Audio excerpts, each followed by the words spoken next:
Members of, this is for public participation guidelines. Member of the public wishing to participate in this meeting must use their full name for Zoom access. If the full names are not used, people will not be allowed to participate in this discussion. The town reserved the right to remove any member of the public from a meeting who does not use their full name or acts inappropriately. Confirming member access as a preliminary matter. This is Dorothy Hertz, Chair of the Contract Review Committee. Permit me to confirm that all members and persons anticipating the agenda are present and can hear me. Members, when I call your name, please respond in the affirmative. Joanna? Here. Veronica? Here. Linda? Here. Bert?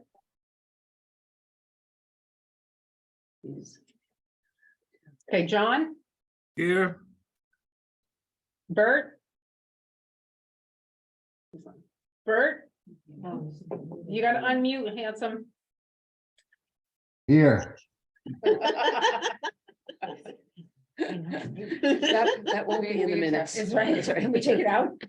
Staff, when I call your name, please respond in the affirmative. Jericho? In attendance? Ian? Here. Anticipated speakers on the agenda, please respond in the affirmative. Andrew? Here. And can you just say full name and where you're from? Just Andrew Baselli, Nantucket community member. Amanda? Amanda Wright, Fair Ones. Elaine? Elise And Norton, Alliance for Substance Abuse Prevention. Karen?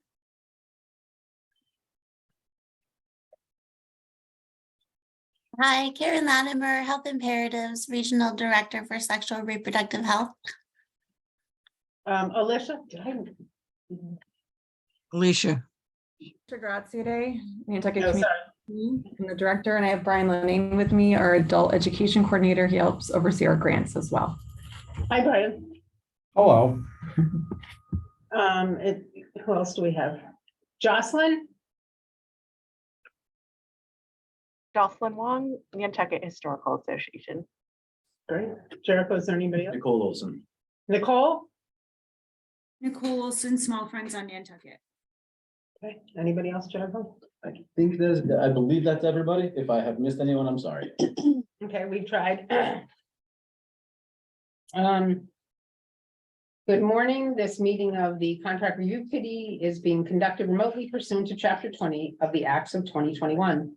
Ensuring public access does not ensure public participation unless such participation is required by law. This meeting will feature public comment. For this meeting, the CRC is conveying by both video conference Zoom and in person, as posted on the town's website identifying how the public may join. Please note that the meeting is being recorded and that all attendees are participating by video conference. Recording, please be aware that other folks may be able to see you and take care to not to screen share your computer. Anything that you broadcast may be captured by the recording. All supporting materials that have been provided to members of this body are available on the town's website unless otherwise noted. The public is encouraged to follow along using the posted agenda unless I note otherwise. We are now turning to the first item on the agenda. Before we do so, permit me to cover some ground rules for effective and clear conduct of our business and to ensure accurate meeting minutes. I will introduce each speaker on the agenda. After they conclude their remarks, the chair will go down the line of members, inviting each by name to provide any comment, question, or motions. Please hold until your name is called. Further, please remember to mute your phone or computer when you are not speaking. Please remember to speak clearly and in a way that helps generate accurate minutes. For any response, please wait until the chair yields the floor to you and state your name before speaking. If members wish to engage in conversation with other members, please do so through the chair, taking care to identify yourself. For items of public comment, after members have spoken, the chair will afford public comment to those members of the public who have joined the meeting via Zoom. Members of the public who wish to speak must state their names and be acknowledged by and speak through the chair. Finally, each vote taken on this meeting will be conducted by roll call. Can I please get an approval of the agenda? So moved. A second. Joanna? Aye.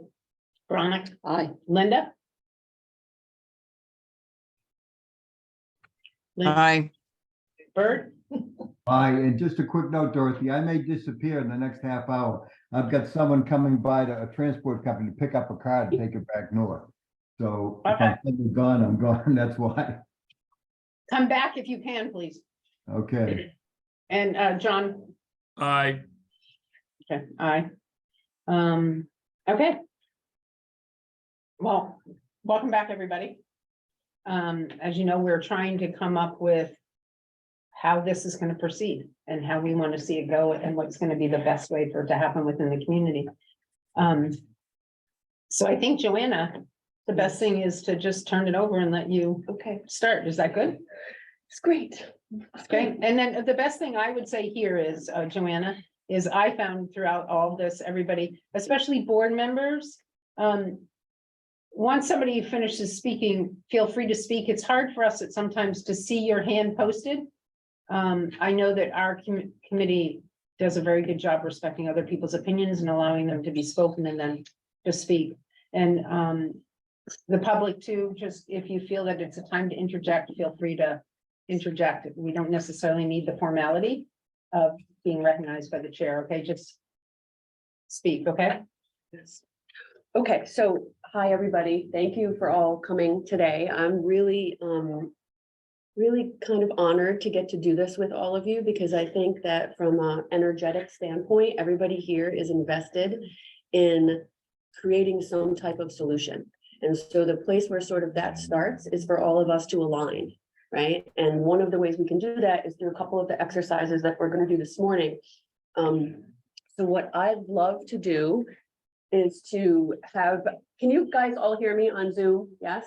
All right. So it's going to be a little bit of a different experience since you're on Zoom and I'm here. And I'll just tell you, you're going to need like some type of a magic marker or a pen and a piece of paper. Okay, I'm going to distribute that here in a moment, but we're going to start with doing something different.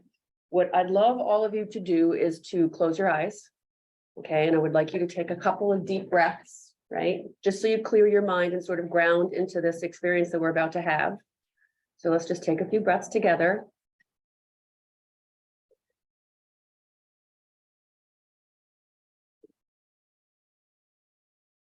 Okay. Thank you. Keep your eyes closed. What I'd like you to do is I'd like for you to imagine what kind of an outcome we can create if we all work together, right? So what does that look like for you? We know that we have these parameters, right? We know we have $175,000. We know we have the support of the group in this room. We know that there's a problem that we have the resources to help solve. So in your mind, what's the best outcome? Okay, and I'm just going to give you a couple of minutes to think about that. What is the outcome that you'd like to see? Right? So we represent all different areas from the community, right? Everyone is here because we also love Nantucket and support its youth. And we want to make sure that we can provide a safe space for them to grow up and to be young adults and to be productive citizens and to know that their community was here to catch them, support them, educate them. Right? We have this collective power and this resource to be able to do that. So just hold that in your mind for just a couple of moments.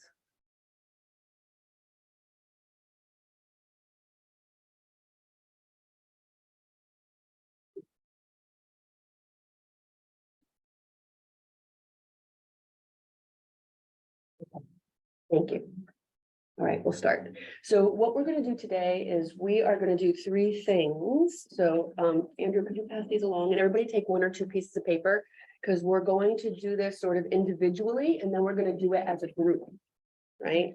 So the first thing we're going to do is we are going to work on what, so you guys can see this, I wrote this. Can you? Yeah, I'm gonna try logging on my phone and I'll just do a direct shot of it. Okay, great.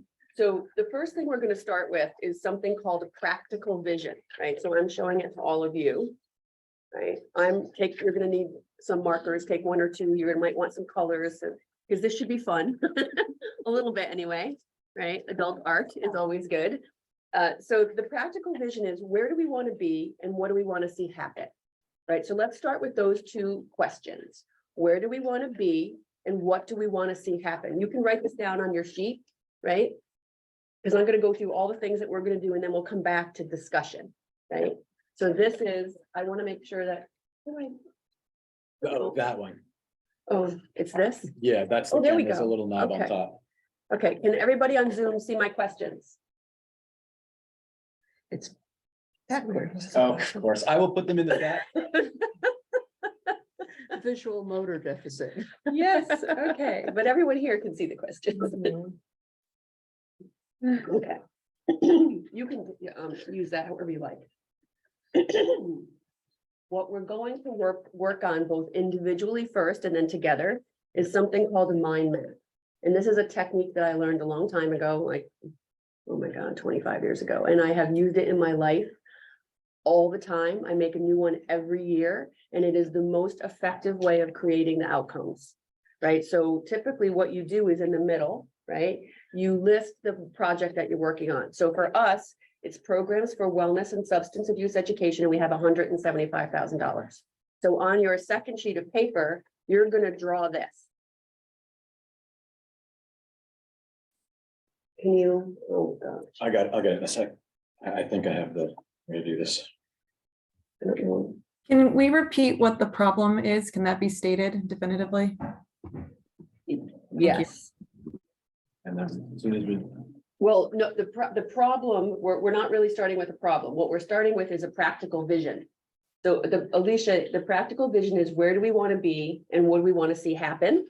And then the center for the mind map is programs for wellness and substance abuse education. So we're gonna enter this process of co-creation here. We have $175,000 and it's programs for substance wellness and substance abuse education. That's important. All right, can you get this one onto them? Yes.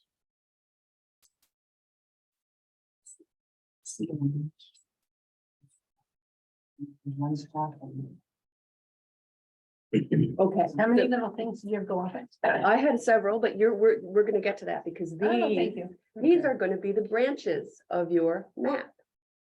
Right? So you're gonna take a picture of this one too, Jericho. Mhm. So, and I'm gonna write these on the big thing. This is where we'll start doing some brainstorming. But the first thing we're gonna do together is, we'll go over these. So these are going to be the tree, like the branches of your map. So one is the time frame. Can you guys still hear me? One is the time frame. One is the story outcome.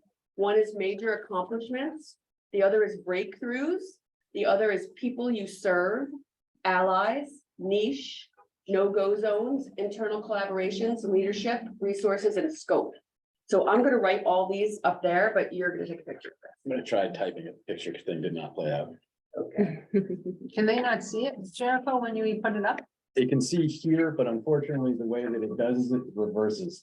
So what if you reversed it?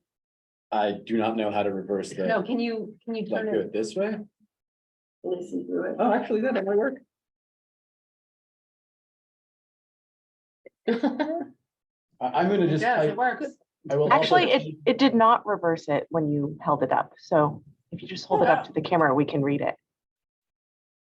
Would you mind doing that? And then I will additionally type everything into the, Am I up? into the chat. There we go. That's funny. Here we go. It's not that easy, guys, because on my screen, I have, everybody's little picture, which makes this really tiny. So it's not the same thing as screen share where it takes up the whole screen. Right. Tiny and reversed. I will be throwing everything into the chat as well, so that just in case. This is just to remind us that we are dealing with challenges. Right.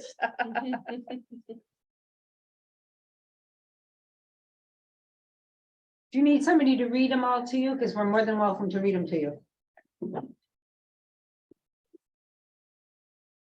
Anybody, would you like us to read to you or can you see them?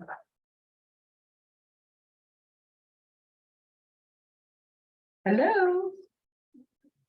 I could see them and now I can't. So if you could read. Just read them. Okay, so on this becomes time frame is number one arm. Yep. Number two is the story / outcome. Number 3, Isn't that like goals? well, no, we're saying outcome. Let's stick with that. Right. That's the word we're being asked for. Number 3 is major accomplishments. Number 4 is breakthroughs.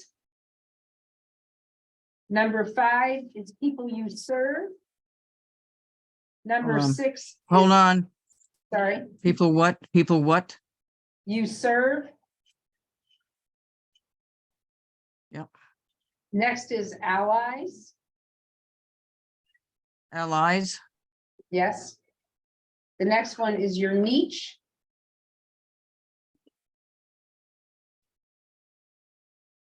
The next one is no-go zones.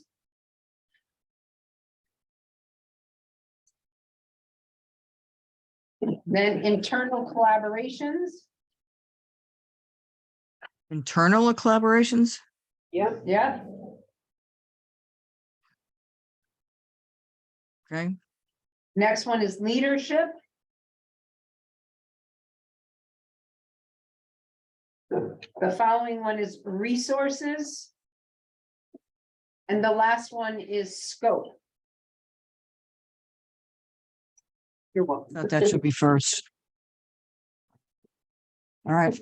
It doesn't matter. It's fine the way it is. We're not running this, it's in the way it is. There's no first or second. So this is a center, think of it like a nucleus and then, or the base of a tree. And these are all the branches going off.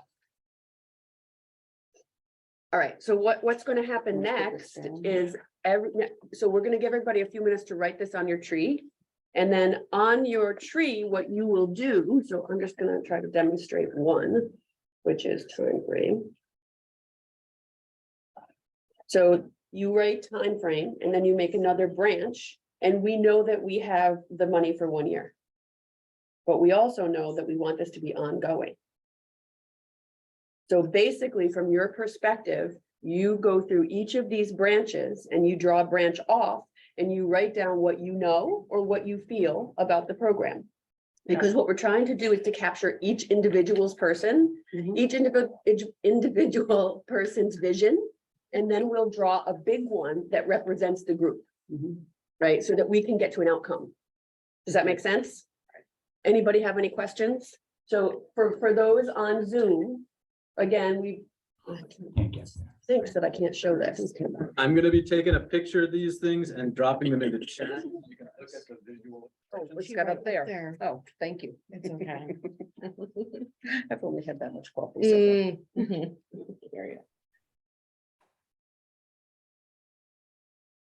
Joanne, this is Brian over at the community school. Hi, Brian. Yeah, I've done mind mapping before. And Great. it's, but I'm still a little unclear about the problem that we're solving.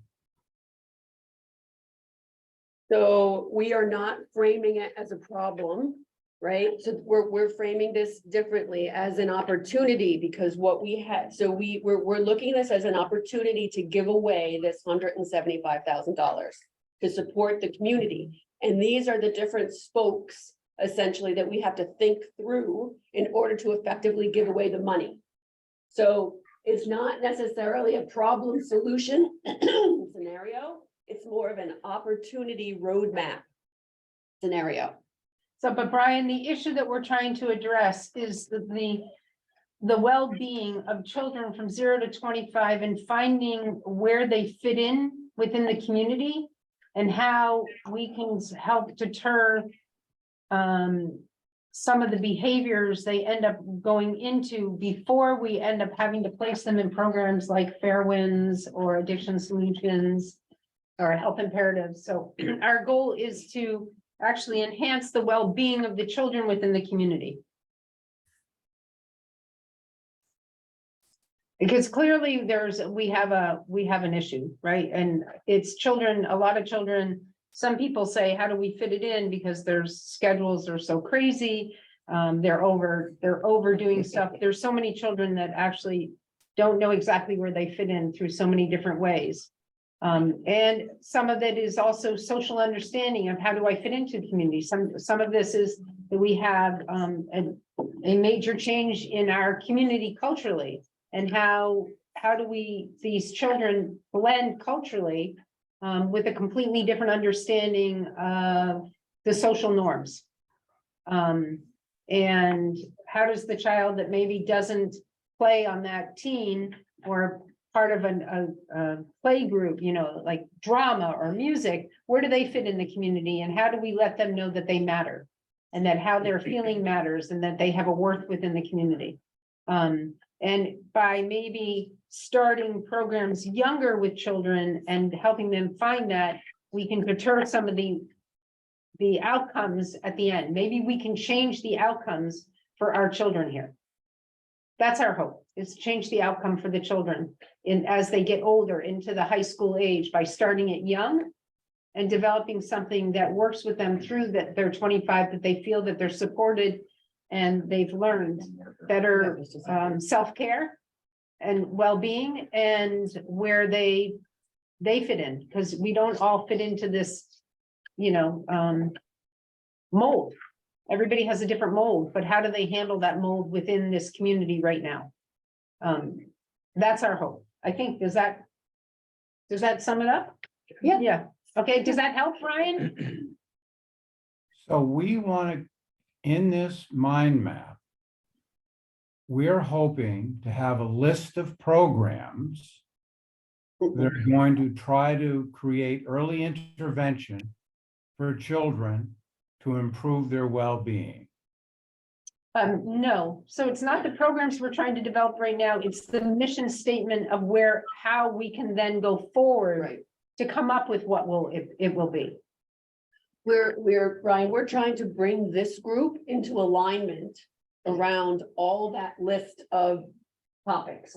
We need to align on what's the timeline, what's the leadership of this program gonna look like? What's the outcome we want to create? What would our major accomplishments be? What are the breakthroughs that we hope to facilitate?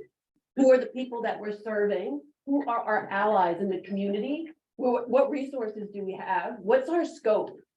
What niche do we fit in best? What are the internal collaborations that organizations around this table can contribute to this process? And where are we not going? Like where's the boundary? So that's what we're trying to do today. I think the programming brainstorm is for a different day. Does that make sense? Let me restate it. So what we hope to accomplish today is we want to map the process by which we are going to address the problem of early intervention into school-age children. Is that correct? Only school-age children. Not only school-age children. 0 to 25. 0 to 25. We have to start young. Young adulthood. Yeah, through young adulthood, through the major development of the brain, which goes through to 25. That's why we have this breadth of expertise around the table.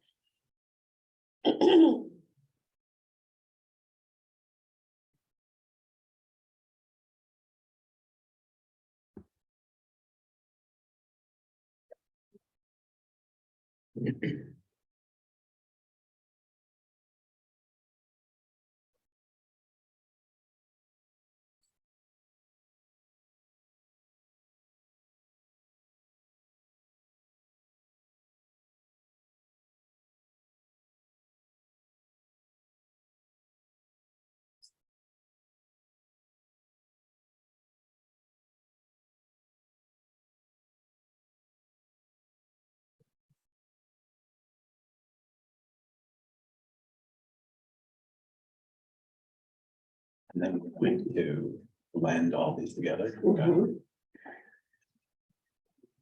Right. Well, I'll use the video on this and try and get that captured. I'm gonna put this.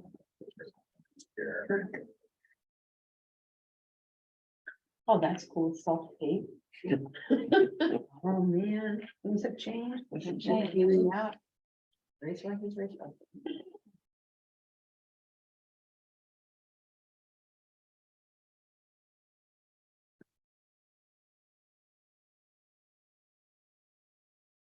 There's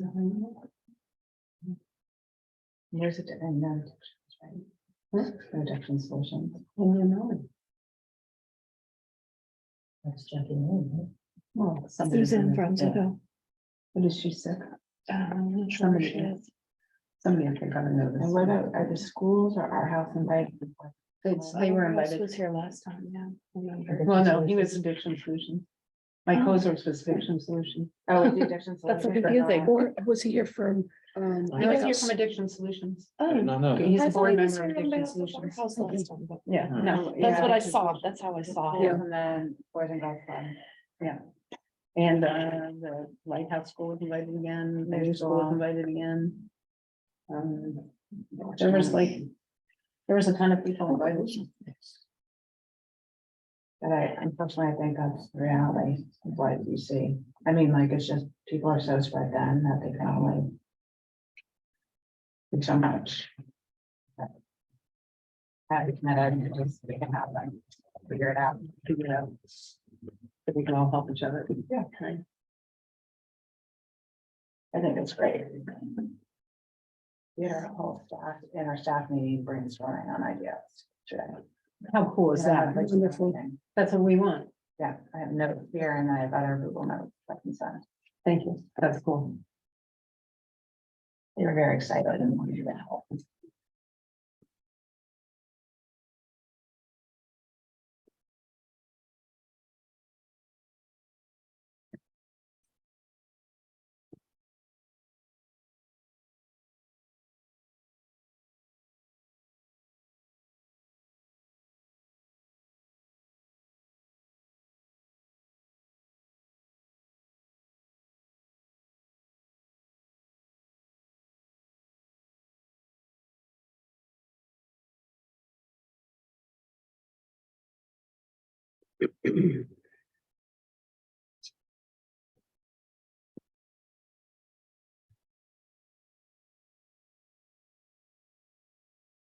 Thanks for being here. I just realized you're working too.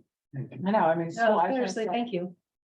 Thank you. I just realized, I mean. And Andrew, I feel bad because you work at the school and I hear how wonderful you are all the time, so thank you for being here. Appreciate You know who Amanda is, right? Yeah, we've had a pleasure meeting. We did. Okay. Like, come work at Fairwinds. No, the school needs somebody. Mhm. So I know, I no. know. Sorry. Amanda. We don't even have a child in the school. I any was longer. gonna work for her, she wouldn't pay me enough. Exactly. You said I did not, but I was like, yep, if we could get some more money to pay someone like Andrew, we would have him in a heartbeat. I tried, he chose the school. Good effort, TMI. Amanda, good effort. I'm determined. They got a good health insurance. Hasn't worked yet.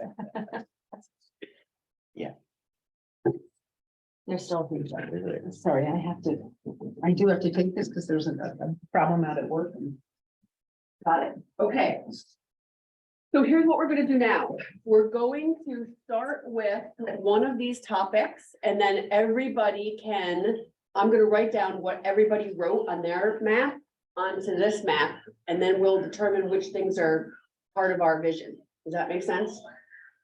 Okay, so, Veronica, I'm gonna start with you. So let's start with the timeline. Okay, timeline, of course, it's the first year. And then I think it's 3 years and ongoing.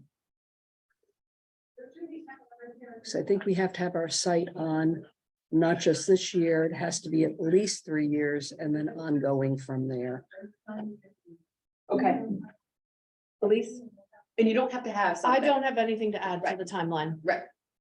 I Amanda? mean, I just sooner the better. It'd be great to see all start in the fall when the kids are all back in school, Now, or even the summer, but. Okay, I have the same that she said, but I like starting now. Yeah. I think education needs to start immediately. okay. Anybody on Zoom want to chime into that? Okay, I think, do we have alignment that really we want to start now, but we know that we have the money for 1 year and we need to solve how we're gonna fund the program beyond that. So that's kind of where we landed. Okay, let's go to leadership, because I think this is an interesting one. We'll start with you this time. Leadership, I put kids. Not off, yeah. Amanda? I mean, community, children. And parents.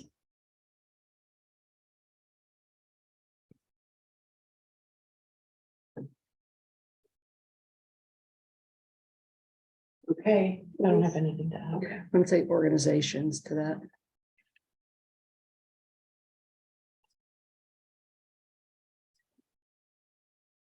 Anybody on Zoom? You can, I've been posting updates as it comes along. But I can put the live cam on it. Anybody have any other thoughts on the leadership?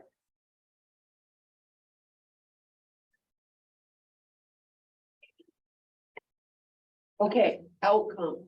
Let's start with that. Maybe we'll start. Does anybody have any thoughts on outcome on Zoom?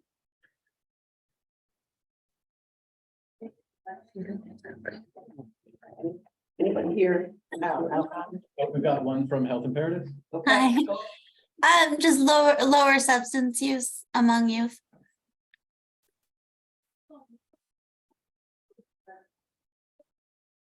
I think education, I think we're lacking that everywhere. Parents don't know how to talk to their kids.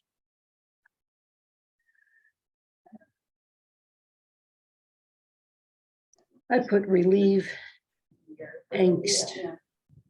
So here's, I can just put something to photos and get from that. Yeah, I can. Anybody else? Higher self-esteem.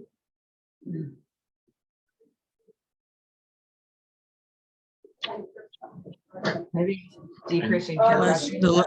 The less angst part of it, I was going to say less stress and a safe place to land. Mhm. I know everyone mentioned a sense of belonging last meeting. Inclusion. I mean, less pressure to fit in. Peer pressure, no, lessen the impact of peer pressure.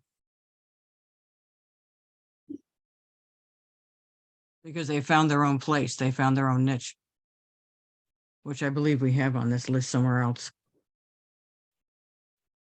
Security and identity.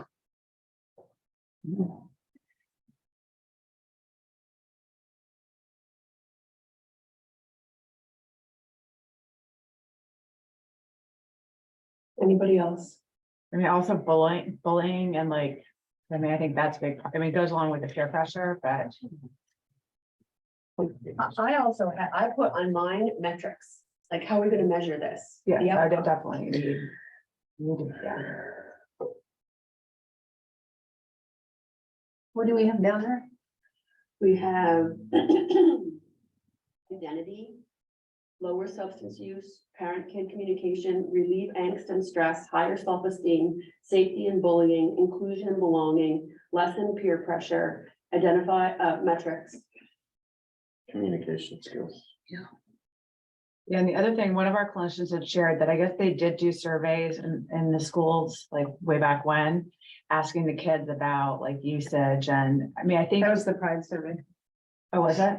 That was before my time here, but I think we need data to say, because the kids may not think it's a problem, or the parents may not think it's a problem, and I think you need the data to say, look, like, we're seeing X amount of kids in these, like, I mean, I've heard, sixth grade, they're vaping.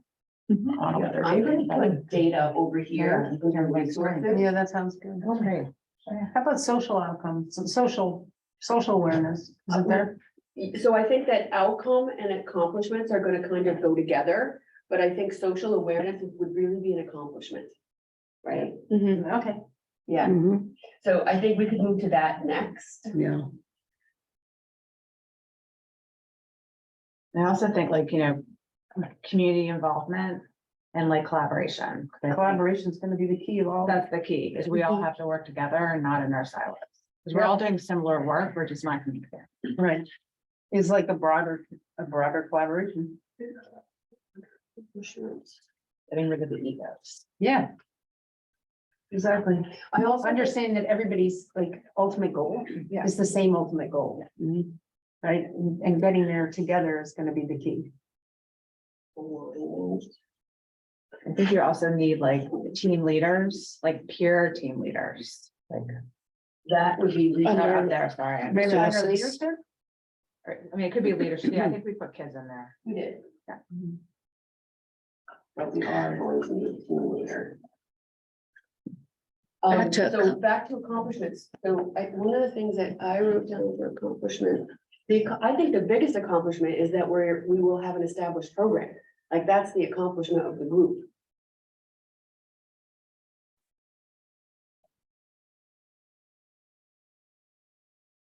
I'm gonna rephrase, I'm gonna say establish an ongoing program.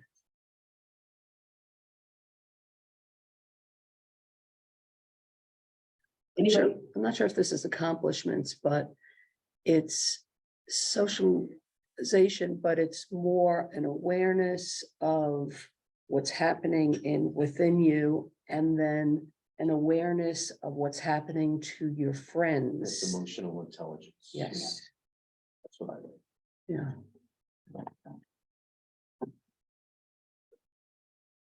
When you can recognize a friend crying for help. And yourself. It's probably easier in a friend than itself. It is, well, Mhm. feeling safe to speak up. I mean, we do the signs of suicide, the acknowledge, care, tell. Or with the teens and just kind of making them feel like it's okay to reach out to somebody and like, you're not gonna be judged, you're not gonna get in trouble. Yeah. Okay, so what would then be our breakthroughs? Anybody else have anything to add on accomplishments? Zoomers. Like Perhaps breakthrough. the coming together, sorry, Jane, accomplishments, the coming together of organizations across the island for a collaborative effort with creating this Okay. program. Thanks, Jocelyn. All right, I think what would be the breakthroughs? I think we've said some of them in the outcome and accomplishments, but like if we had to say, like, what are the top two, if we're looking at it under the lens of breakthrough, what would be like the two most important breakthroughs that we could achieve? The biggest one would be getting everybody to work on the same page. Right. That is the biggest accomplishment we can make. The biggest breakthrough. I think, is that we're all working together for the same thing. And Mhm. getting, the breakthrough will be getting the support, financial support to do this will be our, that's what I see as our first breakthrough here. Yeah, that'd Yep, be another one. yep. Well, successful programs, Yeah, however we determine we want to measure that. One kid saved is to me is a great thing. Andrew sees that every day in the school, but I want, is it going to be a successful program, or is it's a program that really didn't generate any interest? So how successful is the program? How many kids are really interested in doing that? Great. I think you need buy-in. I think Yeah. that's a struggle. Yeah, buy in with the Yeah. parents too, because the parents are, they're so busy, everybody's working 7 days a week. Yeah. That they don't really see anything, especially when you're dealing with the Hispanic population. The kids are, it's hard to reach them sometimes, but you've got to get buy-in from the parents. I think following with that breakthrough will be getting every spoke of our community, Yeah. population Multicultural. involved. And you need translation for that. And I That's just think right. there's so many things that aren't translated. resources. That's resources. Yeah. Right. And we have some key players that have great resources up there on that board. Karen? It's beyond translation, and I think, It's it's understanding. understanding the Understanding. importance of the importance of what we're doing. And I'm having a hard time finding the words for this, that people culturally, that education Cultural is relevance. right. Education's important, emotional health is important. So I'm just. Well, we have a Reaching. We have a every- healthy generation. they We have come. a healthy generation, this younger generation, whatever they call themselves, this younger generation is going to become us. And to maintain the health of the community, this generation in particular has to be healthy. Yeah, but what's interesting is when you talk to kids from, you know, like in the 15, I don't know if you find this from the 15 up, is, it was interesting after this shooting, this last shooting, is they said, you know, they said for your generation, you know, like my generation, said you still go, oh my God, you know? Our generation now is like, well, it's gonna be us someday, so what the hell, we're just gonna do it. It's become so, like, these things have become so constant that their fears are so great, they don't care about some of their consequences, because they're like, well, my now is, when is my day gonna come? And with everything we're watching, because of social media, everything we're seeing in the world, the question is, you know, we have no control over what everybody's doing, so when is our world gonna come to an end? And this is like, they have very serious conversations about this, but this is their attitude, is sort of like, they make jokes about it now, because they're like, what other way do we handle it? We don't know if we're gonna be in a classroom and we're gonna be gone. But that's their defense mechanism, because they don't know how to communicate properly, and they don't trust that whoever's listening is gonna hear them and offer them that safe space to say what they're saying.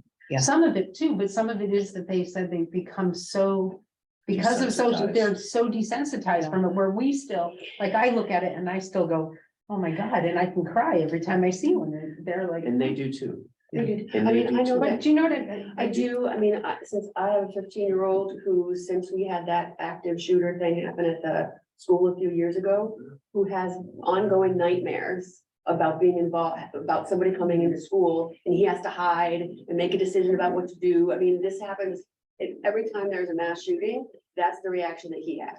He has a bad dream. It was Yeah, interesting I'm just this saying that morning. their There's anxiety perception around it. is so different than what we, Yes. you know, as we see it. In the Inky this morning, the question to the community had to do with gun and mass shootings and how was that? And I thought that was an interesting question for them to be posing. Well, Massachusetts. What was the question? I'm sorry. I don't know how they phrased it, but it had to do in light of, you know, recent, or where we are with, I don't know what number we're on at this year, you know, 300, 400. 146. And that's only 4 or more victims. You realize that's what a mass shooting is. 146 Yeah. before. But it's basically, you know, how do you feel, you know, here on Nantucket? It was somewhat phrased like that. It was interesting that they. Did they posed- have a, That's their a question to the community. Yeah. What about also just people being more open and sharing their stories? Mm. You know, I think people, like, we all have family and loved ones and friends who struggle with addiction, like when they're kids, and it's like, I think people are still so afraid to talk about it, and normalizing that's okay to share your story, and by sharing your story, you may help somebody else. There was like safety in there somewhere, and I know that Jericho mentioned like creating a safe space. Right. And I think that's what Andrew and, you know, Yeah. Amanda are both trying to say, is like giving these kids a safe space. And it's beyond addiction. It is basically a stigma-free Mhm. environment Yeah. to be able to, you know, I'm anxious, what, you know, I need help. Yeah. It's, This is, and the point you just brought up, Lisa, is great. The kids need to have that safe space. Part of the problem is I've gone through my own battles and issues.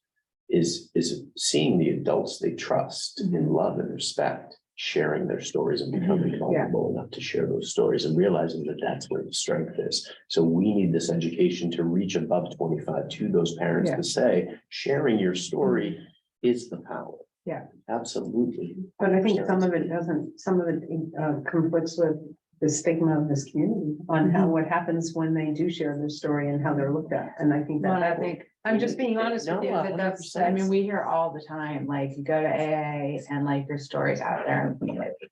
So, you know, which doesn't mean it's always true, but I mean, that's the struggle with, you know, and you're seeing walking into AA and you're seeing leaving, so like everyone knows. And which is, you know, it shouldn't be an issue, Right. but we hear that all the time, you know, with our peer recovery coaching, like it's a little more one-on-one.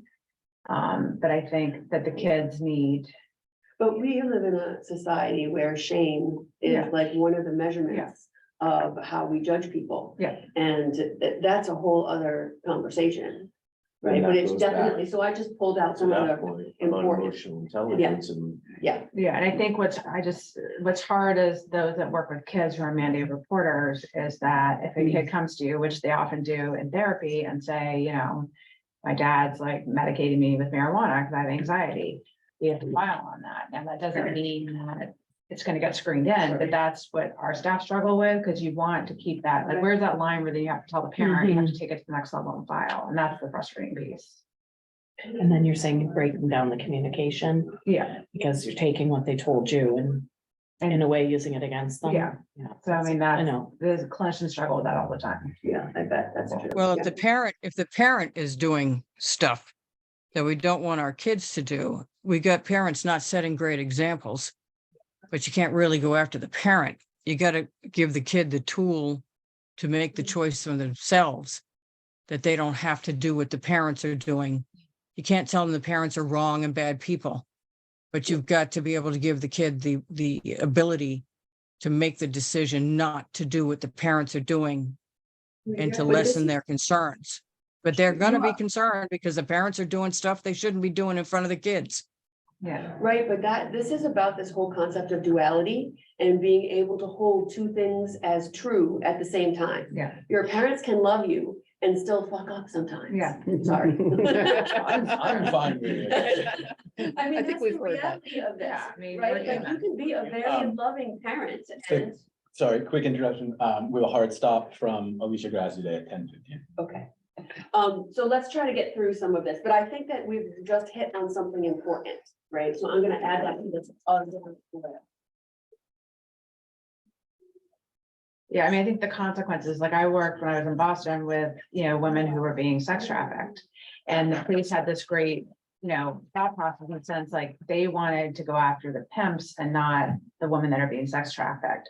And so, but it was really hard when we did this work because they were afraid that they were gonna get in trouble and arrested and warrants and stuff. And the police were trying to change the culture because you really want to go after the person that's doing it and not like, you know, and it goes, yeah, and that's for older people, but still like, that's the frustrating thing with our culture. I mean, there are people being sex trafficked here. Oh, I know that. But Yeah. the thing is that sometimes they choose this because they see Yeah. this as a means to an end and they don't want you to disrupt what they see as the path Yeah. to their better life. Well, I just think it was But great when- that the law enforcement was trying to, you know, like, Not demonize the women. not demonize the women that sometimes fall into this and not even know what they're getting themselves into. And that's the same thing with kids, like you kind of get involved in things and you don't really realize the consequences. And like one of our psych MPs, she's done a lot of education with kids around drugs in Boston, and she said visualization, like she showed a picture of a man like when he was not using. And then when he was using heroin and stuff, and just for kids, for anyone as an adult, just to see that was like shocking to me. Yes. You know, and I think sometimes, you know, the visual piece is important too. All right, so let's go back to what is our scope? Because I think we kind of align on this already. It's 0 to 25. Correct. Plus, And parents. Okay. Is the scope also behavioral health? Yeah. I mean, parents, but it's also the community, right? adults, right? Right? Mhm. It's just the community. Especially community members working with kids. Yeah. You know, even sometimes it's the ones that don't to get a better understanding of what it, you know, I think it's the community in general being understanding what we're trying to accomplish. Okay, and people serve somewhat similar, right? So I'm gonna just draw this over Yeah. here. Does anybody on Zoom have anything else they want to share with scope or people served? Okay. I would like to just add that, kind of back to what we were talking about before about multicultural and this and that, that I feel people served needs to be stated as every child. It's almost like you have to make it a standard practice, like you have to take math class, you Yeah, have to take. a no, class. I want to be sure that we're not just reaching the upper middle class I parents agree. who pay attention to this kind of thing. And are already doing this, that we're getting the parents that work 7 days a week, 2 jobs, are too busy to file paperwork and enroll kids, every child. That's a great point. All right, I think this allies one is also really important. Who are the allies to this project in the community? The churches? Yeah, we did invite them. Andrew, Get them. Nonprofit. But you know, all the schools. Yeah. It's I all know the this too. schools. Yeah. They have to be our Mhm. allies. Yeah, the schools, yeah, the private and the coaches, public. I think coaches. also, If we're dealing with kids that are not just the alternative quote unquote kids that don't play sports and stuff, the coaches, the teachers, the people involved with the theater kids. I mean, all those guys. Yeah. Particularly coaches, having coached for 40 years, that is particularly the coaches. Because coaches I still have an impact on the kids, and they're my daughter's age of 45. So, I mean, it's you develop and Andrew knows this because he coaches volleyball. You develop a connection with your kids through coaching them or being involved as a class parent or going on the field trips.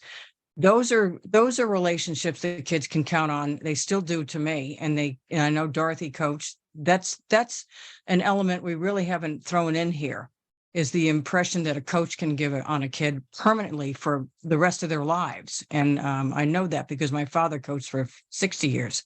So this is a big deal. That's a great point, Linda. So what we're talking about is changing the vocabulary that everyone uses, and we are talking about changing education as it is. It's on tape.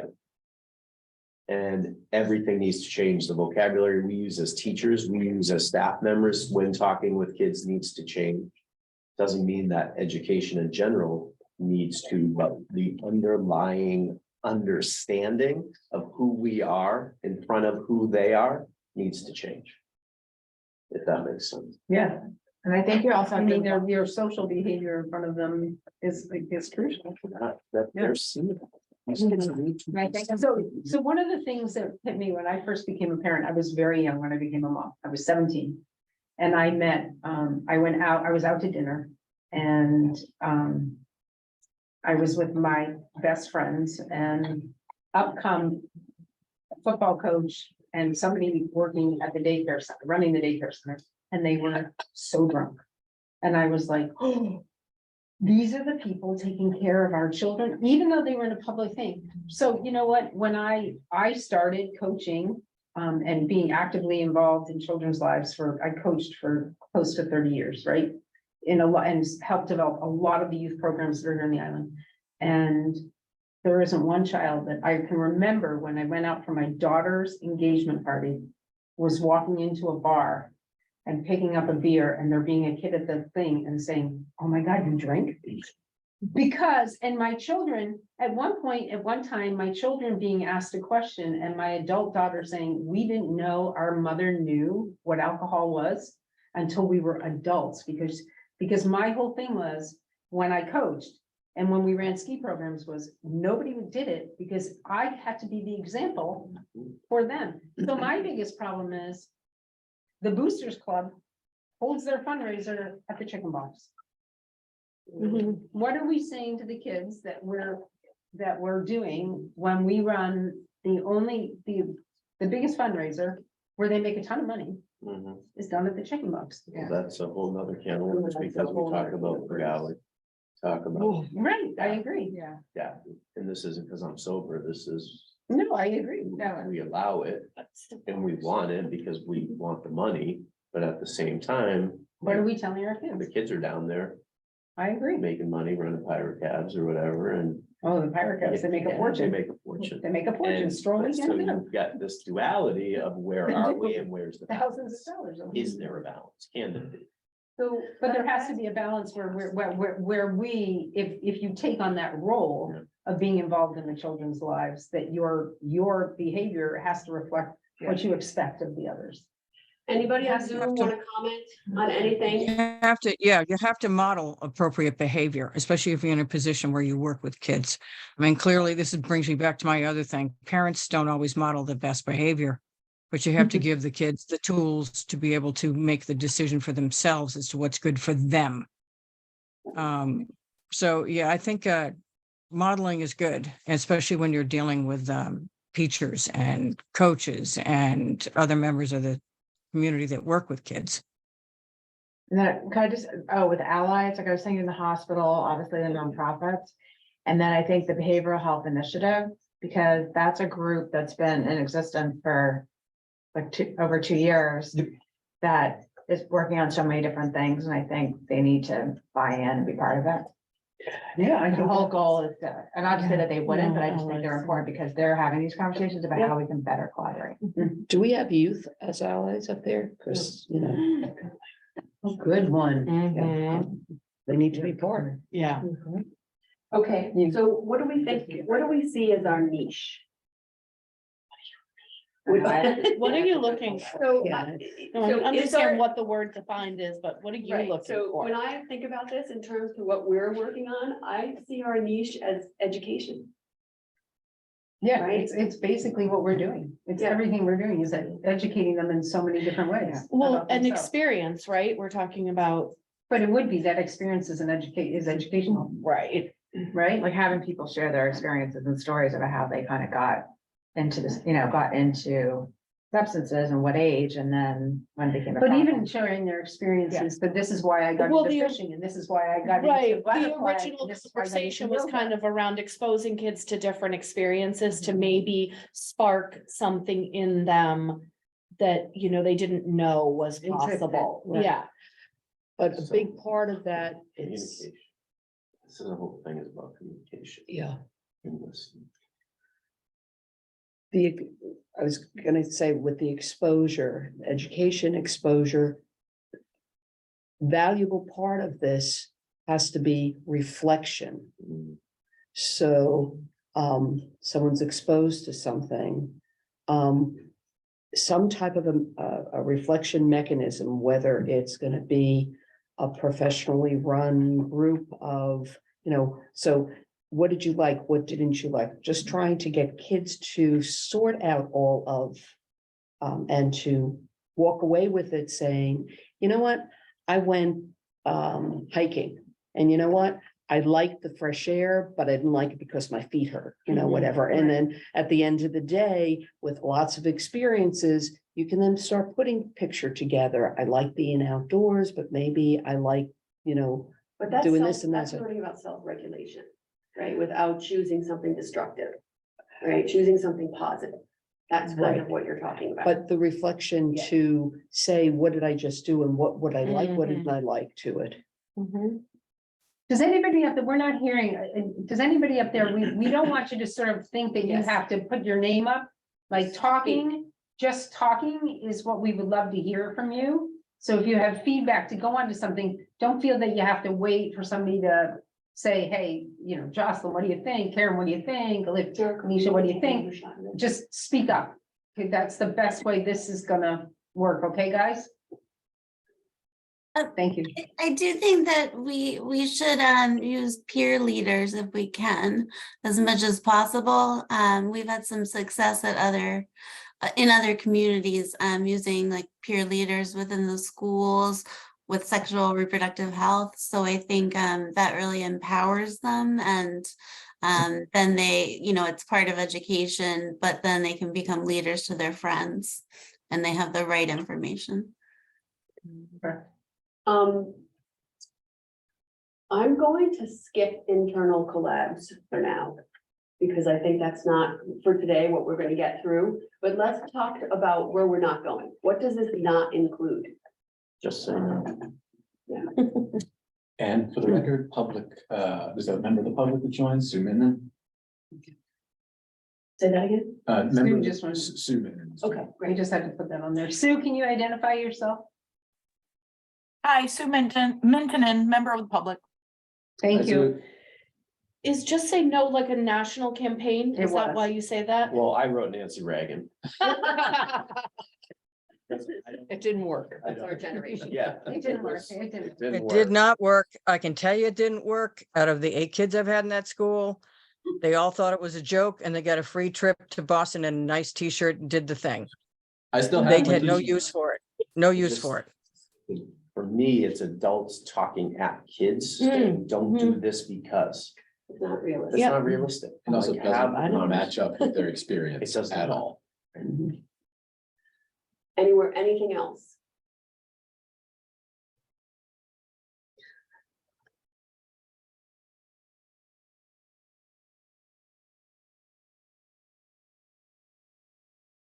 can you say like like judgmental or, like any, like passing judgment or?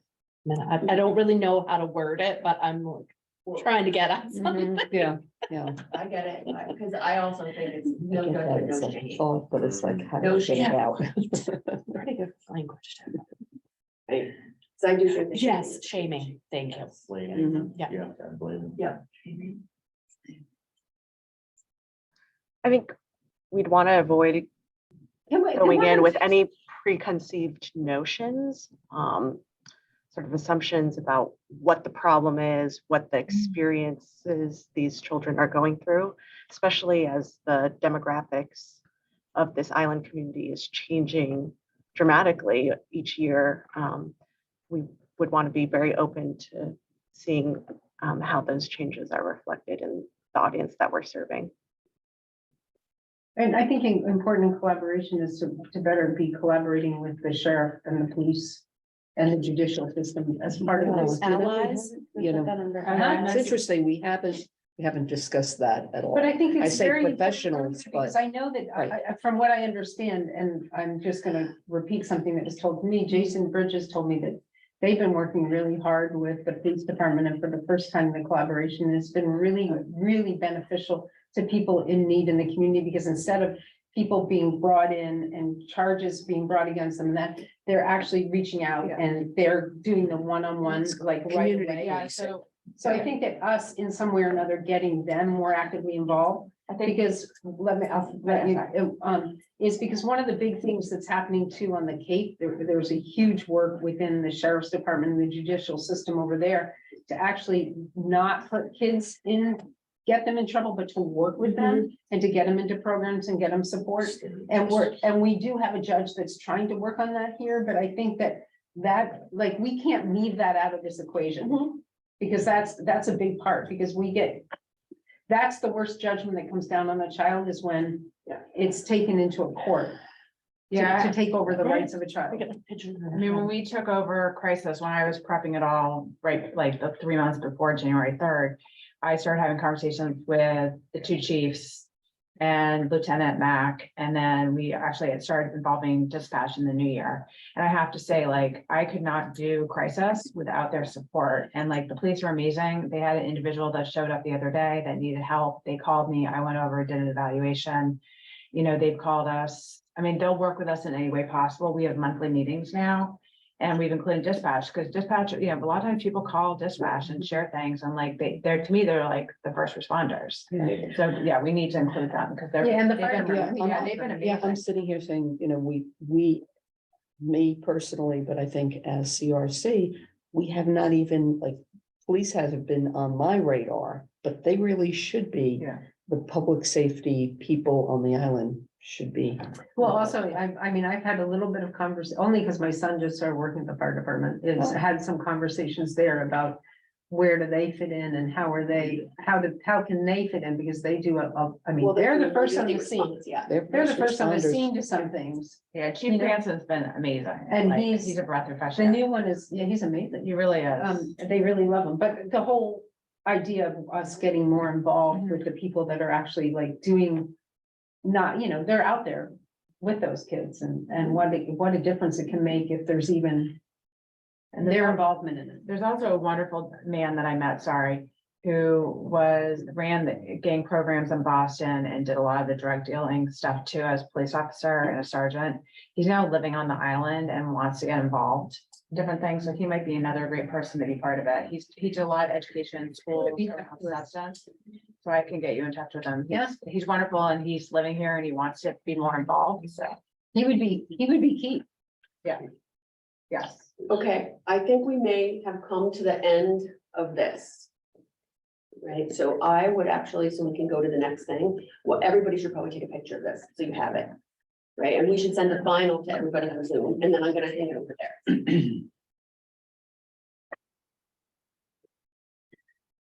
And I also have a mom who had an 18-year-old who was bipolar, like using substances.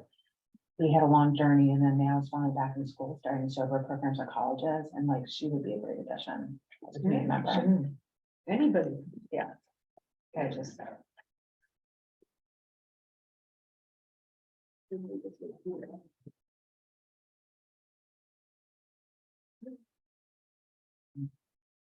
Okay, so these are just some of the notes that I kind of wrote down while we were doing that exercise. And I think that now we're going back to this question. Okay. So you want to take a picture of this, I think I have one in already. of this note? Hang on one second. No, I do not.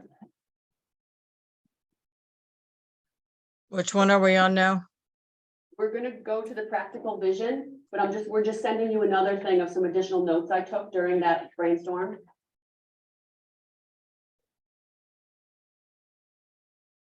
Does anybody else need another paper?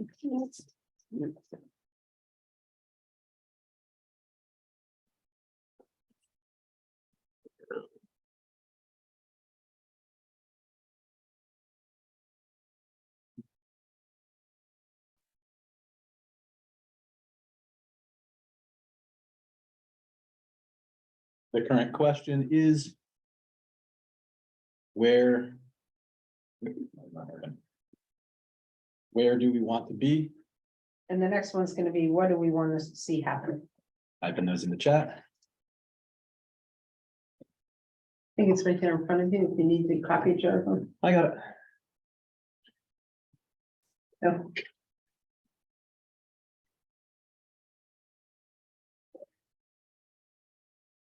Okay, so based off of everything we just did, right, let's start to talk about where do we want to be and what do we want to see happen? Because now our job is to take that and distill it into a couple of sentences. We love you, Joanna. That's our job. We're going to take all of that and come up with, let's say, 4 really brilliant statements about what we're doing. So now, Thank you, Nicole. so we're gonna think about this, but I'm gonna talk out. What is So- this? Nicole's just saying she has to log off. Okay, She's looking forward to the next meeting. thanks, Nicole. So I'm going to take my pink marker now, and I'm gonna go over here, and I'm going to circle some of the key words that I heard during the exercise, and then we can kind of start to generate these sentences. So I'm actually gonna start with this, because this was an overarching theme. This was an overarching theme. This was an overarching theme. And these were overarching themes. So those are great words because they came up here multiple times.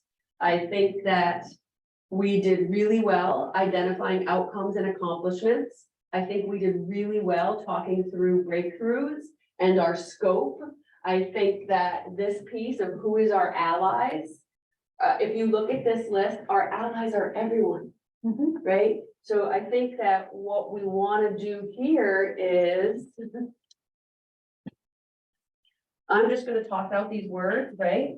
So what we're trying to do, where do we want to be? I see that we want to influence everyone. Right? So that's really what we're talking about. We're talking about influencing everyone, right? Their behavior, their self-awareness,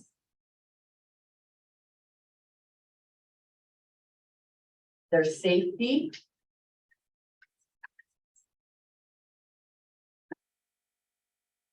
their access to resources.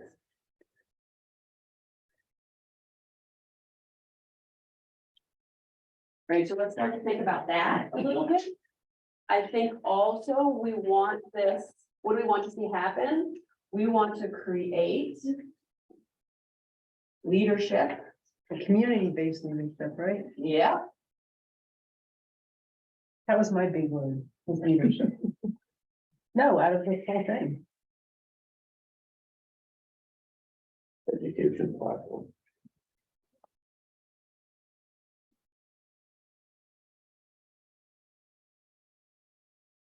Look at how serious she is. She's really processing. You, Pardon me? we're working on soon. Yeah, no, I'm very much in my- Apologies, Jocelyn Long, also had to dip off for her next, commitment. I'll send her a follow-up email.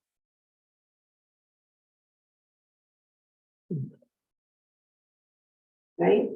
What else do we want to add? I think we're doing really good. You know, I think where I was deep in my head is what do we want to see happen? I'm looking at it from 30,000 feet. We want to see a healthy community. And healthy community from youth all the way into adulthood. Learn the tool, give them tools, skills to carry through lifelong behavioral health.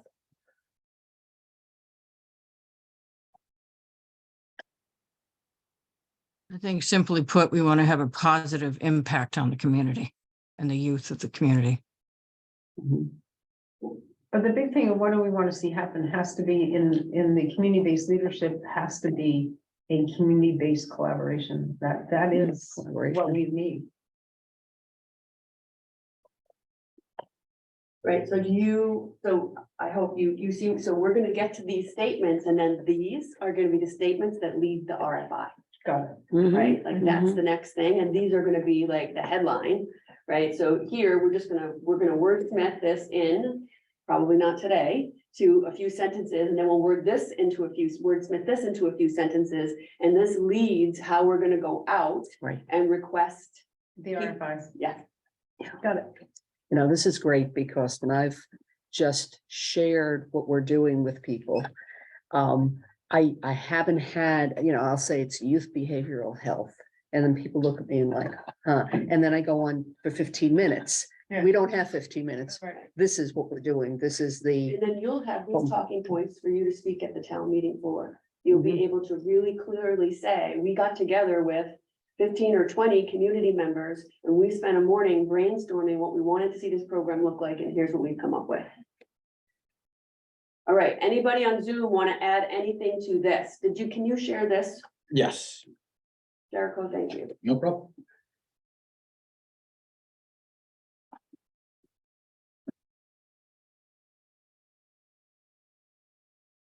Can we jump off this for 1 second? Sure. Only under the pretense of this, Amanda, I'm gonna put you under the gun right now.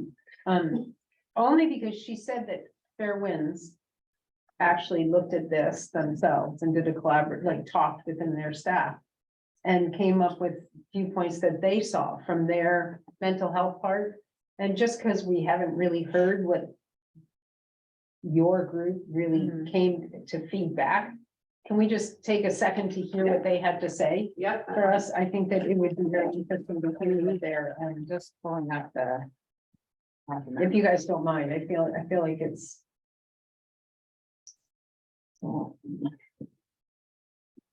And some of it's similar, so just bear with me. So, oh, I can send this to you. That's helpful. Well, no, because we're here right now. Yeah, let's so just I do it. mean, psychoeducation, dangers of vaping, youth marijuana, and how it affects the brain, activities for kids to keep them away from substance opportunities, peer conversations through groups. Putting on, like, educating what we're doing on the radio, just to get out there. Our house, like, are there gyms that are open past 6, movies, just alternative activities? Could our house be, like, see kids that are younger than just high school? Middle school should be the larger focus, find ways to get to them. Psychoeducation groups. Survey in high school to find the percentages of kids using, age groups, finding out their interest, find the age when kids started using, determine stats about our school to get the data. Need middle school and high school activities. Messaging education should come from the peers and not from adults, or at least adults should not be the main priority. Interviewing, meet with the 5th and 7th grade parents to educate them. A lot of it's around the education, slideshows to kids to show like before and after and what happens after you are using drugs for a long time. bring in parents and kids with lived experience to share their story. Harder to get to kids to stop once they're using, we'll have to prevent that messaging, even if you have to pay for it. Kids that come to events usually aren't the ones that need the most help. Boys and Girls Club, I definitely want to play their part and be more involved. Education tool, there's a thing called bystander training that could be used, and it's framing it as, what do you do if one of your friends did X, Y, and Z? So again, it's involving the actual kids in the training as opposed to like adults speaking to you. Evolving a culture that is not just all about socializing, going out and drinking, because I think especially in the summer, that's the thing, go out, go to restaurants. It would be great to have like a big brother, big sister program again here. Like there's so many kids that, their parent may not be available because they're working multiple jobs and they need that mentor. They're being raised by grandparents. Having a speaker about parents that have lost their children to substance misuse, there's a program that does, mothers against drunk driving. And then there's just some other trainings that they had shared with me. But I think, a lot of it's what we've talked about. And then doing more support groups within the schools with clinicians, kind of have an open forum where kids can talk and learn from each other. Because I don't think that's happening a lot. And then getting, peer recovery coaches more involved and having kids who are in recovery share their stories. Well, that's not happening. I mean, peers aren't communicating with peers because they don't want to get in trouble. Yeah. So no one talks to anybody else unless they're very trusted because there's this threat of becoming in trouble.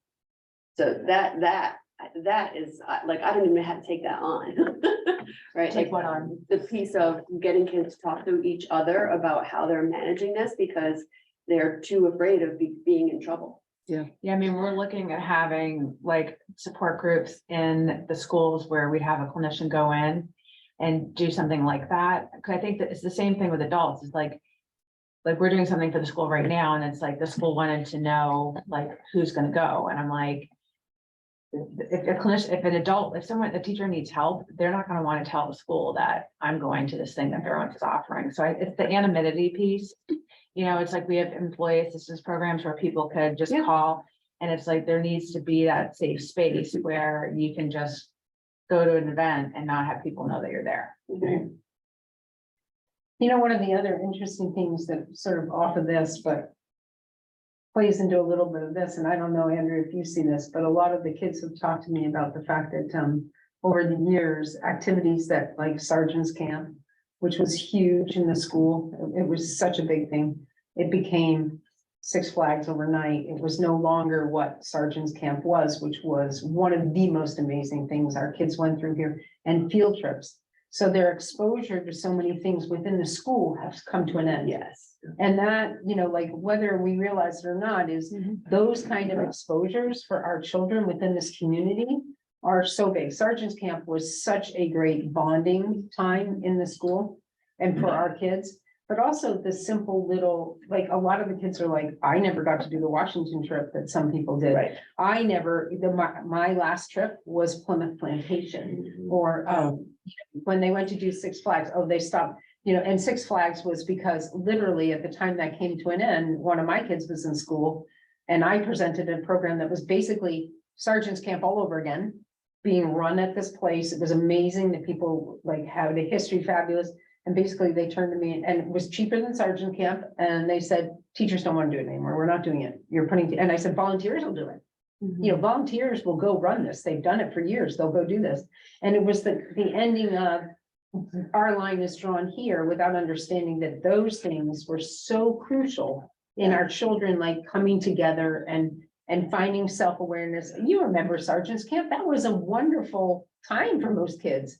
Yeah, a fair number. I mean, I think those kinds of activities and those opportunities for kids to talk amongst themselves are the things that we should be looking for in these programs, because kids do talk all the time. Well, there's team building, and team building was what Sergeant's Camp did. And some of those other things they do one over there now, I think in 5th grade or something, but it's on the Cape and it's full of mud. But it's team building was an issue. And I think we have to face the reality that we've had pretty much almost 3 years of the pandemic. And this Right. particular bunch of kids in the high school have been negatively affected by the isolation, the Very much. lack of support in the school, especially the special ed kids. I know mine would never have survived. There's an impact that we're dealing with now that's going to be lasting for a long time from the pandemic. And that has exacerbated a lot of the problems when they came back together, because there's this agitation, there's this anxiety, there's all this other stuff going on. So we're dealing with a really traumatized, basically, group of kids in that high school that's going to take a while for them to come out of it, which just really does affect all the other aspects that we're talking about.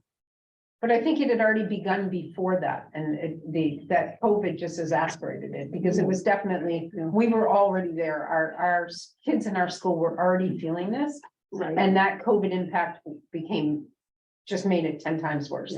Because for I years, agree. kids have been saying, not all, but what I've heard from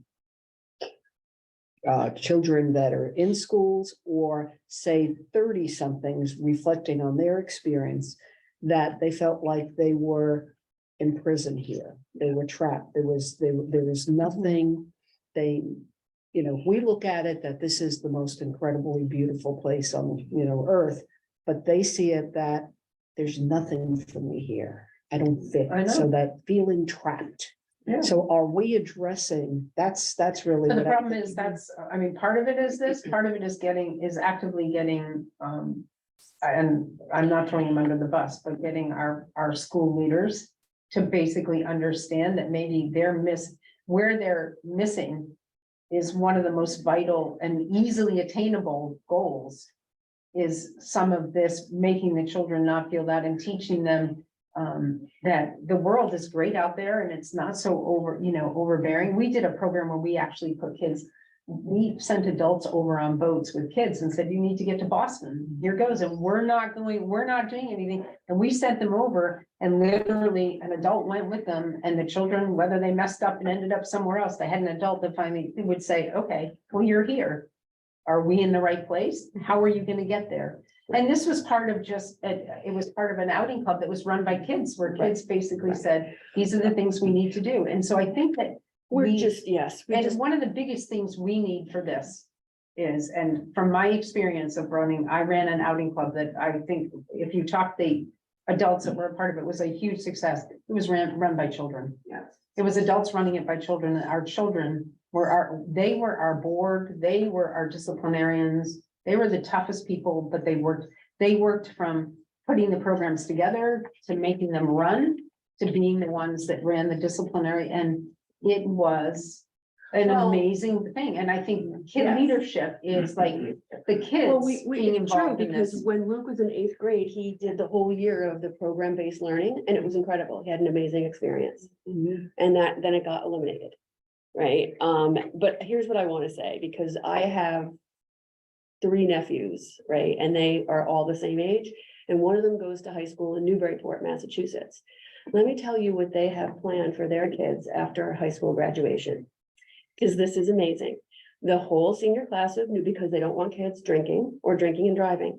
So there is a trip where they rent 2 buses, and the kids stay out overnight, and they go to like 6 or 7 places, including like a water park. And it is a whole entire organized event that everybody wants to go to. Right. But the purpose is that they keep all those kids safe. Right. And why can't we do that? Project Graduation is a Right. very big thing in It's lots of really parts.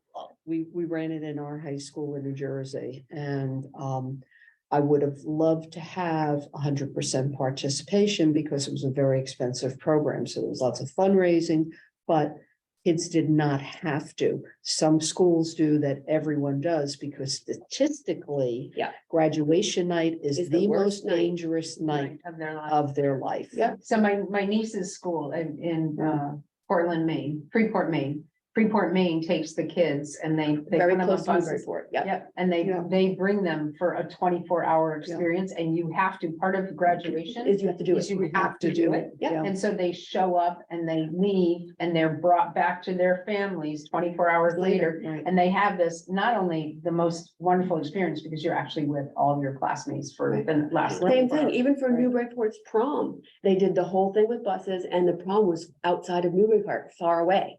And it was completely contained and then they brought the kids home. I will So- say that years ago, there was a group of parents here that did that and they rented a bunch of like rides and stuff and they had them down at Jetty's Beach and they really attempted to do it, but that was 20 years ago or something, but they really did attempt to do that one night. But yes, I mean, take them all off on the boat and say. Talk "See you about later, we're done." modeling healthy behavior, Right. right? Talk about ways, I mean, maybe that's one of the things we look at doing with our grant money, right? Is seeding some kind of a program where that starts to, these things start to happen because. Or sergeant's camps are back. Right, something like this, because even like, I know that, you know, the freshmen went and watched Romeo and Juliet on Friday, and I know there were behavior issues in the theater. So this is the other impact of what's happened. The kids don't know how to behave, right? They do not know how to behave as a group if they attend something, because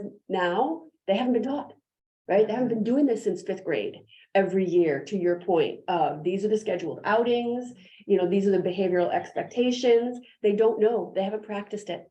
So And it's a major problem. yes, the Vineyard has for years done this. It's been part of, well, I should say, when I was running the programs, I had like a great working relationship with our superintendent and the superintendent of schools in the Vineyard, because we used that to sort of model. And he said, you know, they had 3 buses on the mainland, and he said, our job is to get these children off the island as much as we can, Yes. so that they experience the world out there. And not only do they come back to us wanting to be a part of us, but we also are opening them up to the skills of being able to make it and to understand and have all those behaviors. And no, I mean, the theater is something, we took kids to the theater through the teen center. I took them to, you know, a bunch of plays and to hockey games and things like that. So Maybe we it's need a getting- teen center.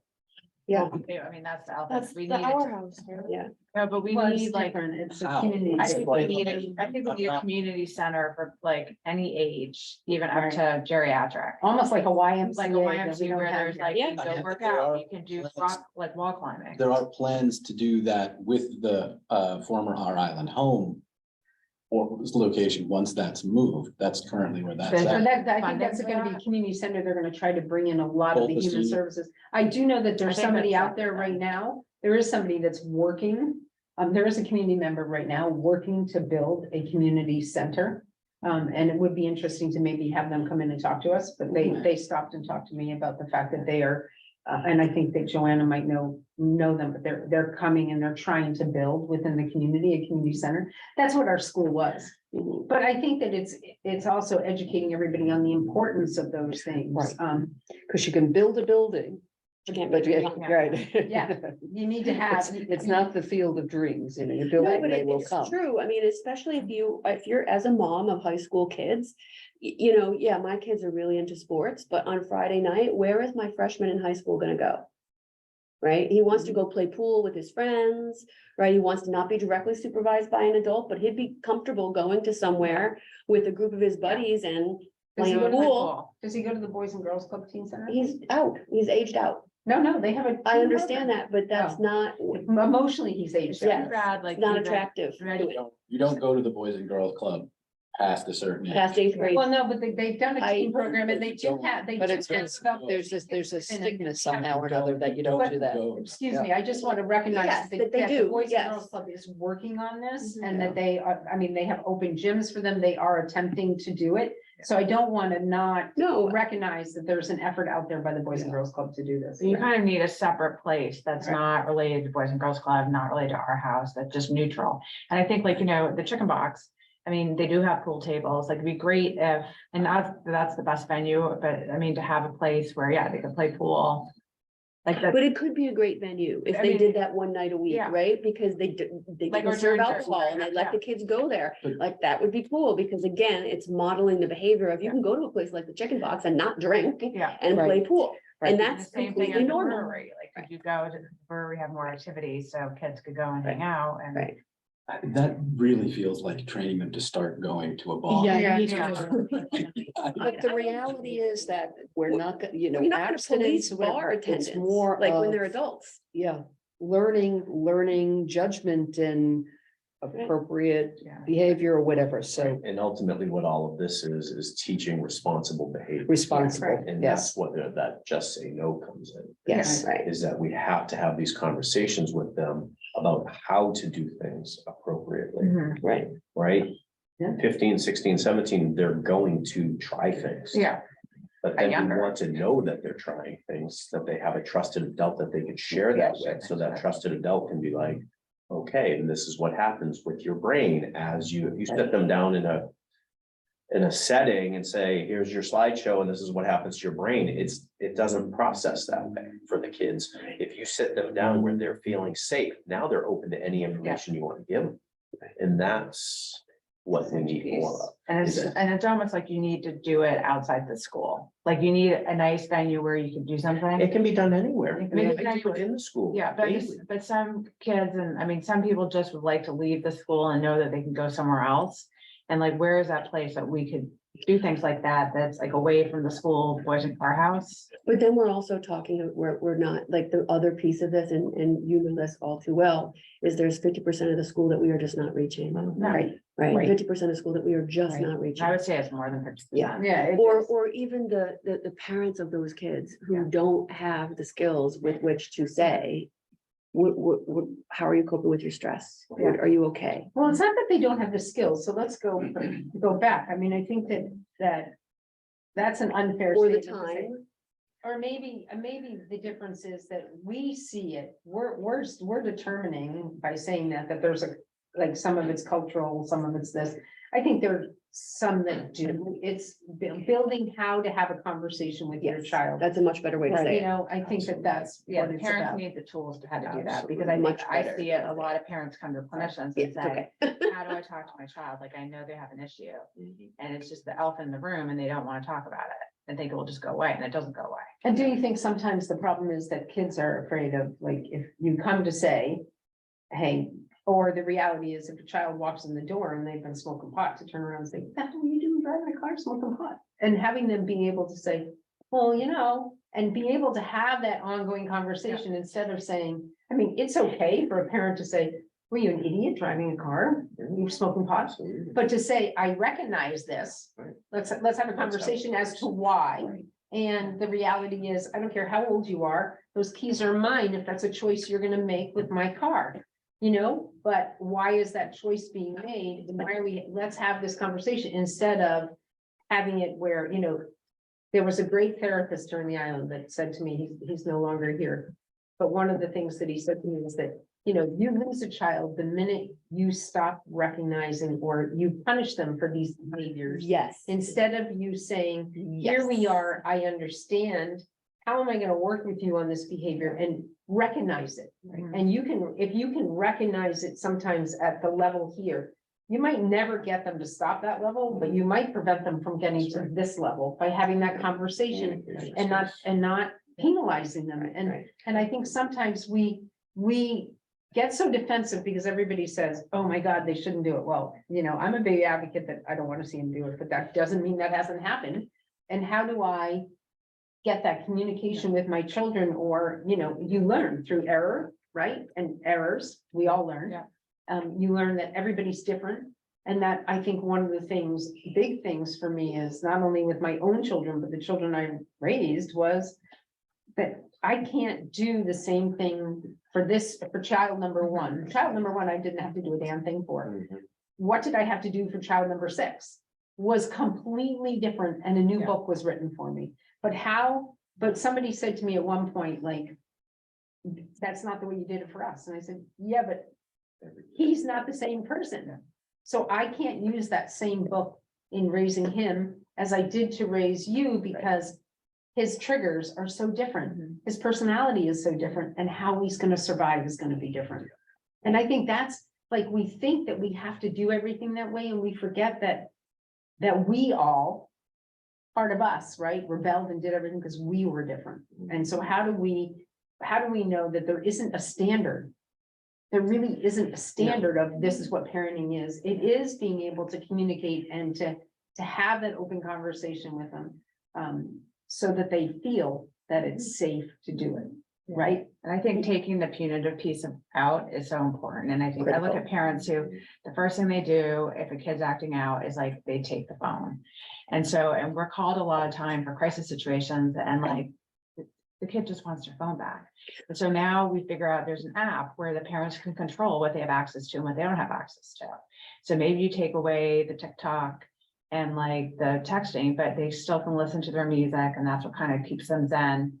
And, you know, and it's working with some of these kids because But that like. leads the to this phone is- massive power struggle, Right. right? And then Yeah. ultimately, we all know in a power struggle who wins. No It's one. the kid every time, because you take it away, you gotta give it back. Yeah, but that's the thing is like, I'm saying, they'll don't just take wait it for it. away, just limit the They access. wear you down, they wear you down Yeah. eventually. I get what, And I get what just you're say limit their, keep them in their phone so they have it for like safety purposes Yeah. and can call, but at least limit the access to certain apps to what is what they want. right. You know, and I have to say with some of the kids, we've done this in past 3 months, it's worked.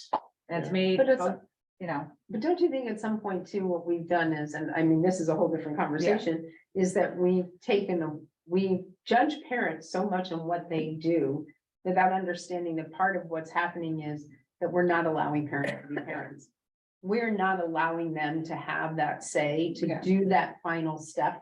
And sometimes by taking that away, we've taken, one of the big things, and I don't mean this meanly to everybody, and if anybody's listening out there, is that we are so actively involved with our young children, right? It is so important us to be actively involved. Our children hit a certain age within this community and we are shut out of their lives. We are basically told the door is shut. We don't want your input. We don't want you, you know, like, and you have to fight to get in that door for that input within that child's life. And you do. I mean, a lot of us will continue to advocate, but if you talk to people, they'll say, the door is shut, you know, like all of a sudden the door is shut and they don't want us to come in and say, this is where we are and this is what we're doing. And that, I mean, and that has become, I think, is where we have to understand that if we kept that door open and we allowed them to be more actively involved in the process, you would see a much different outcome going on for us within the public sector. And you're not talking about a guardianship issue or whatever that, you know. No, I'm at talking about just a 18, you know, parent, there's a a, that's, you know, I was just saying, the 18 is really hard because, right. you know, Yeah. 18 to 21, 25, like, they're independent. Like, we have to go to the parents and say, okay, your son's 18, he's in therapy, he now can decide if he wants to sign a release for you or not. And I get moms and dads calling me all the time being like, how do I help my kid? And that's why even with crisis, we said, you know, if the mom's in distress or the dad, we will go and like see them and then try to reach the 18, however old. But that's the other problem. No, It's this is they have a just lot of about choice. allowing involvement, limiting the involvement as they get older. It does come, you will find that you could have 50 parents involved in a class, and as they move up, that becomes smaller and smaller because the doors are actually shut to them to being involved. It's like, well, wait a minute, maybe there's stuff we don't want you telling us what to do. And it's Well, I coming to think- that basis. They can't even get people to be on the parent council at the school. Student Well, part of it They're not in it. is, parents. you know, it's a fine line because as a child goes from elementary to middle school, when they're in high school, you're trying to teach self-advocacy. So you don't want the parents coming in and running a program because that you want it to be a self-run program, but there's that fine line of you don't want to shut parents out. But we want to guide our youth to become fully functioning adults. Right, but So- it's like, Yeah. no, anybody will tell you, the door's shut. Yeah. And you really, it's so limited on the involvement that you can have, and it's when they want you or need you to do something, and then you're there, but it's when there's other activities, it's sort of like, how do you get in there? I mean, I don't know. I haven't really had that experience with my kids, but I've been really careful about having a lot of communication with them and doing certain things that are rituals in our family. Not your family. I'm saying what, not outside your family. I'm saying Within the school, like my kids wanting me to be involved with the school. the schools. Mhm. But it's not whether you wanting, it's allowing, I mean, you might have an experience. I've been actively Right. involved but I can honestly tell you that door got really tough from when you moved into it and it was, and some of the things where you would come in and try to be involved, it would be like, they'd be like, no, and then they'd say, oh, we're not doing it because we don't have, why are you, like, we're all willing and ready to do it. Why aren't you allowing us to do it? Where isn't your involvement? Hey, guys, I have to leave. I have to leave. I have to take my son to work. I did, but as Linda's leaving, wanted to say that Linda kept bringing up a couple times that, you know, we're not gonna really have a ton of success in like controlling what the parents are doing in this situation, but giving the kids the power to make Good healthy, choices. good choices for themselves. Yeah, I agree. Like, you know, whatever example they're getting from their parents, whatever kind of involvement they're getting from their parents, whatever sort of communication skills their parents do or do not have, we really need to be focusing on what are we doing for the kids. I agree. I agree. But it does go back to the modeling of the behavior in many ways. And the ability to apologize to your kids when you are, When we screw up. right, or lose your temper, or say the wrong thing, or. Well, that's a behavior, out it's a at them. model. Yeah. We all need to know how to say I messed up. Yeah.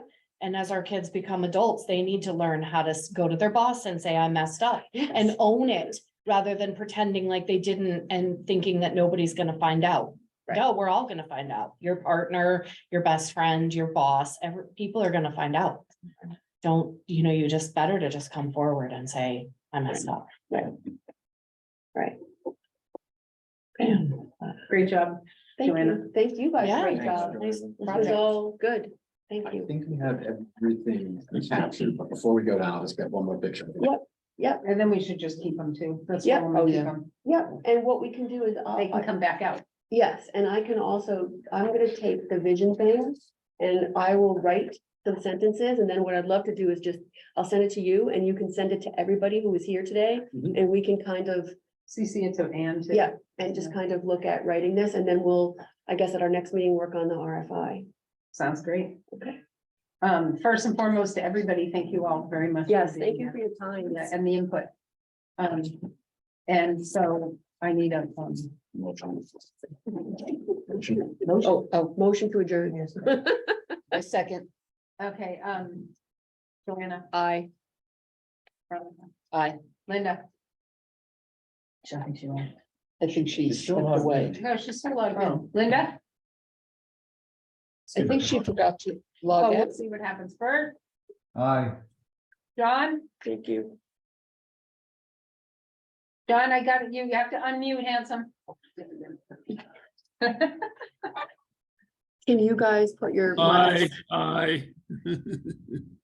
Thanks, everybody. Karen, Thank you. Thank you. Thanks. You all know.